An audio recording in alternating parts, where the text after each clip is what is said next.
اعوذ باللہ من الشیطان الرجیم بسم اللہ الرحمن الرحیم قال الجواد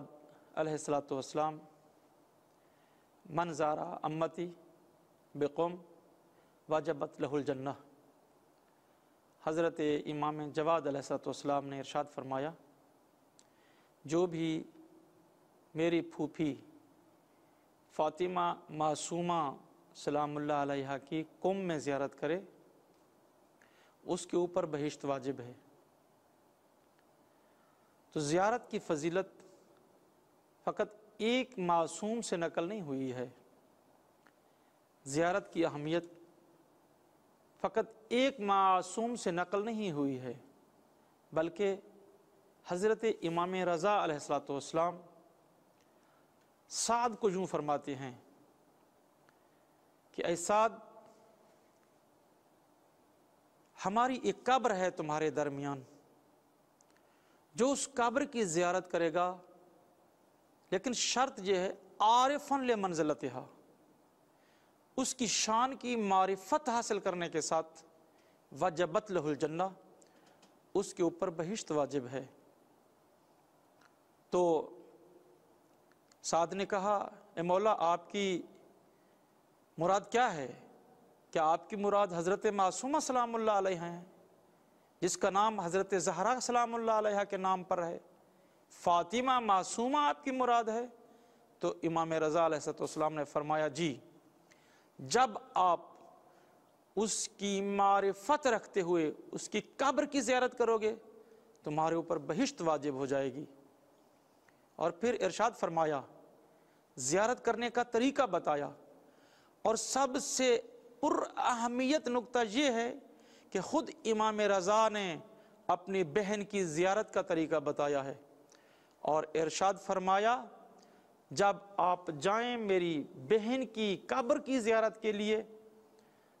تو سب سے پہلے خداوند عالم کی تسبیح و تقدیس پڑھیں، 34 مرتبہ اللہ اکبر، 33 مرتبہ سبحان اللہ، اور 33 مرتبہ الحمدللہ کہیں۔ دیکھیں، اس تسبیح کے اندر اور تسبیح بی بی فاطمہ الزہرا کے اندر تھوڑا سا فرق ہے، یعنی ترتیب کے اندر آپ دیکھ رہے ہیں کہ فرق نظر آ رہا ہے، لہٰذا یہ تسبیح مخصوص ہے زیارت نامہ حضرت فاطمہ معصومہ کے ساتھ، اور جو وہ بی بی زہرا کی ہم تسبیح پڑھتے ہیں کہ اس کے اندر 34 مرتبہ اللہ اکبر کے بعد 33 مرتبہ الحمدللہ اور پھر 33 مرتبہ سبحان اللہ ہے، لیکن یہ ترتیب یہاں پہ بدل جاتی ہے۔ حضرت معصومہ کی تسبیح جو ہے زیارت نامہ کا حصہ ہے، یہاں سبحان اللہ الحمدللہ سے پہلے ذکر ہوا ہے۔ امام رضا علیہ السلام نے پھر ارشاد فرمایا، یہی زیارت نامہ جو کہ اب ہم حضرت معصومہ سلام اللہ علیہ کا پڑھتے ہیں، یعنی تسبیح پڑھنے کے بعد یہی زیارت نامہ منقول ہے امام رضا علیہ السلام سے۔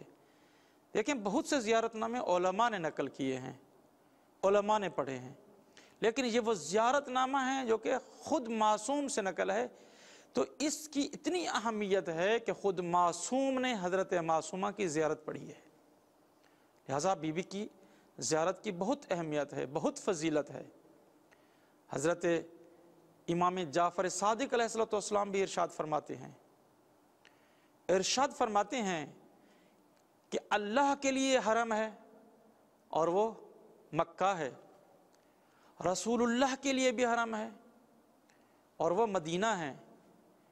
علی ابن ابی طالب کے لیے بھی حرم ہے اور وہ کوفہ ہے، ہم خاندان اہل بیت علیہم السلام کے لیے بھی حرم ہے، وہ قم ہے۔ لہٰذا جو انسان بھی قم میں جائے گا، حضرت معصومہ کی قبر کی زیارت کرے گا، وہ حرم اہل بیت کی زیارت کر رہا ہوگا۔ تو اس جملے سے یوں محسوس ہوتا ہے حضرت معصومہ کی زیارت کی اہمیت، حرم اہل بیت کی اہمیت ہے، یعنی بی بی کی جب ہم جا کر زیارت کرتے ہیں تو فقط بی بی کی زیارت نہیں کر رہے ہوتے، بلکہ حرم اہل بیت کی زیارت کر رہے ہوتے ہیں، اور ایک اور روایت کے اندر ملتے ہیں الکم اش آل محمد، کم آل محمد کے لیے گھونسلہ ہے، یعنی سکون کی جا ہے، آرام کی جگہ ہے اہل بیت علیہ الصلوۃ والسلام کے لیے۔ لہذا حضرت معصومہ قم کی زیارت کی اہمیت اہل بیت علیہ الصلوۃ والسلام کے اقوال سے واضح اور روشن ہے۔ یعنی 3 ائمہ علیہ الصلوۃ والسلام نے بی بی کی زیارت کی فضیلت اور اہمیت کو بیان کیا ہے۔ امام جواد علیہ الصلوۃ والسلام نے، امام رضا علیہ الصلوۃ والسلام نے، اور خود صادق آل محمد نے، اور صادق آل محمد نے اس وقت بیان فرمایا ہے کہ جب کہ حضرت معصومہ سلام اللہ علیہ کی ولادت ہی نہیں ہوئی تھی۔ دیکھیں اس قدر اہمیت رکھتی ہے حضرت معصومہ سلام اللہ علیہ کی زیارت کہ خاندانی اہل بیت علیہ السلام بی بی کی ولادت سے پہلے بی بی کے بارے میں جانتے تھے کہ وہ قم میں دفن ہوگی اور لوگ آئیں گے زیارت کرنے کے لیے، اور لوگوں کے لیے یہی مقام باعث بخشش اور بہشت میں جانے کا باعث بنے گا۔ اب دیکھ رہے ہیں کہ بہت سے لوگ آتے ہیں اور اس در اہل بیت سے، حرم اہل بیت سے، حضرت معصومہ کے مزار سے اپنے دامن کو بھر کے لے جاتے ہیں، اپنی امیدوں کو پر کر کے لے جاتے ہیں، اور ان کی امیدیں یہاں پہ پوری ہوتی ہیں حضرت معصومہ سلام اللہ علیہ کے صدقے۔ تو ہمیں خداوند عالم بی بی کی معرفت رکھتے ہوئے زیارت کرنے کی توفیق عطا فرمائے۔ الحمدللہ رب العالمین۔